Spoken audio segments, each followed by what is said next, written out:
So the things that matter in Bitcoin right now is that the biggest government in the world is about to start smash buying Bitcoin. Things that do not matter in Bitcoin: the fiat price on March 10th, 2025. Stay focused.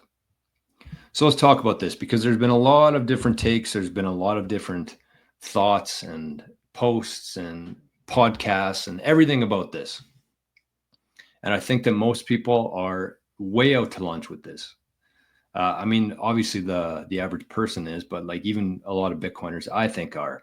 Everybody's too focused on the wrong things here. So it's important because I want to start with this. This is the first thing that we need to focus on here. So the U.S. government announced, they had a couple different announcements last week. Trump signed an executive order for the Bitcoin Strategic, or is it Strategic Bitcoin Reserve, SBR? Yeah, either one. Executive order.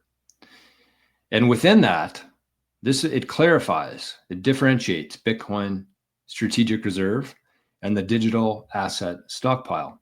So the strategic reserve is basically for the US government to hold Bitcoin. It's going to keep whatever it has right now. The digital asset stockpile, which was the list of shit coins that we saw people talking about last week, that's going to hold everything else. So you got Bitcoin reserve, only Bitcoin, and you have the digital asset stockpile, which is going to hold everything else. So just like in real life here, for the individual, you never want to mix your Bitcoin with shitcoins. You want to keep your Bitcoin pure on wallets, exchanges, devices, everything. Keep them separate. Keep your Bitcoin pure. So the US government got that right, in my opinion. But the most important differentiator here is that they're not selling either any Bitcoin or any digital assets, and they're only going to be adding Bitcoin. They're only going to be adding Bitcoin. They're not going to be adding Ethereum or XRP or Cardano or Solana. They're only going to be adding Bitcoin. And the other part of that too is that they're going to be taking an inventory here within the next 30 days from all the different departments of the US government, and they're going to be announcing what the holdings are. So it might be less, it might be more, but either way, the government is sitting on about 200,000 Bitcoin right now.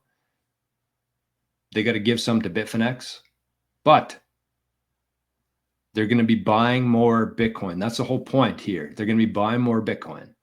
They have like a task force team to find ways within the government to buy Bitcoin in a budget neutral fashion. So, I mean, just start there. The US government is going to be buying Bitcoin. So there's a couple different theories and a couple different ways they can be doing this. I think the first one that people are talking about is their excess something. I forget what it is, but they have about 40 billion surplus. I don't know what it is. Anyways, they have about 40 billion in this reserve that they're going to be able to put towards Bitcoin. 40. I've heard that they keep about 20 billion in case of emergency, but then they got 20 billion to put into Bitcoin like today. I think that a big part of this is going to be the gold that's coming over from London and the Fort Knox audit that they're going to do. They're going to revalue some gold, maybe sell some. Who knows? And the third one is that they can start taking from other departments as well, like the national defense budget. If you consider Bitcoin like Space Force would to be a matter of national defense, they could actually allocate some of that funds into Bitcoin. So the point here that everybody's missing, it seems like, is that the US government has a green light to start buying Bitcoin, as long as they do it in a budget neutral way. For some reason, there's a whole bunch of misconceptions saying that the US government can't buy any Bitcoin without approval of Congress. But that's not true. They can start buying Bitcoin today with these different reserves that they already have, by selling existing assets and by coming up with different alternatives to buy Bitcoin in a budget neutral fashion. So I want to talk about a couple different things around this right now. But last week there was Trump tweeted something about adding Ethereum, Solana, Cardano, XRP into this stockpile or reserve, which we know now is true. But that's much different than the US government actually going out and buying these assets, right? So just think about what happened here. These different guys within the crypto industry, like David Sachs, Charles Hodgkins, or whatever his name is, Hodgkinson, Brad Garlinghouse, these guys were all big supporters of Trump, the campaign. So what does Trump do? Trump makes this post saying that these assets are going to be in this reserve. The prices shoot up. I'm guessing all 3 or 4 of these guys sold off a bunch of their cryptos. But when you think about it, if that's all that's going to come of this, like that seems like the best case scenario. And if you compare that to other presidents in the past who have taken political donations from people like Garlinghouse, from people like David Sachs, there's always a lot that they have to be repaid for, right? With the campaign, the winning president usually repays their donors in a bunch of different ways. But this seems to be the best possible way that this could have happened, to me anyways. Because who was affected by this? The taxpayers weren't. It's not like Trump has to put in a whole bunch of like stupid rules and laws in the US now to make the donors happy. He basically just sent out a tweet. The price is pumped. They sold some of their assets. Boom, repaid. No impact on the taxpayer.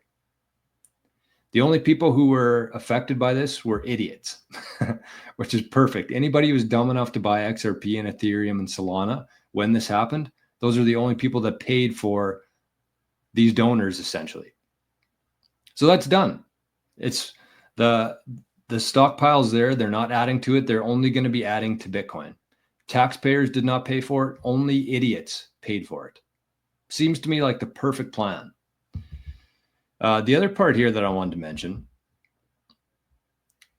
is that this whole thing, the whole theme around this Bitcoin Strategic Reserve, or whatever it's called, SBR, is that there's no additional cost to the taxpayer. That's a big one. So even you think about Trump accepting political donations and like during his campaign, no cost to the taxpayer. Only idiots who are dumb enough to buy Ethereum, XRP, and Solana. When that happened, that's the only people paying for this. The Bitcoin accumulation that they're going to be using here or going into, no additional cost to the taxpayer. Like, this is the perfect way to be doing this without pissing a whole bunch of people off, without taxing the citizens, without making people pay more for this. This is the perfect way to be doing this. And the bottom line is that the US government is going to start buying Bitcoin any day now.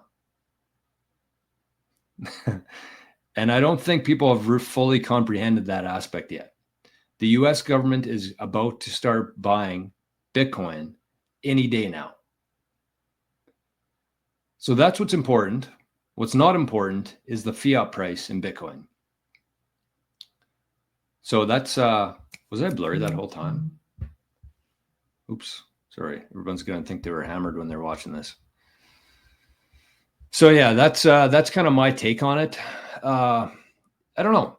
It just seems like no matter what, there's a lot of people out there who just won't be happy with anything. And if that's the case, then I think you're going to have much bigger problems in your life. And the people who have Trump derangement syndrome are having a very hard time coming to terms with how good this is for the US, for Bitcoin and Bitcoiners. The US government is about to start buying Bitcoin.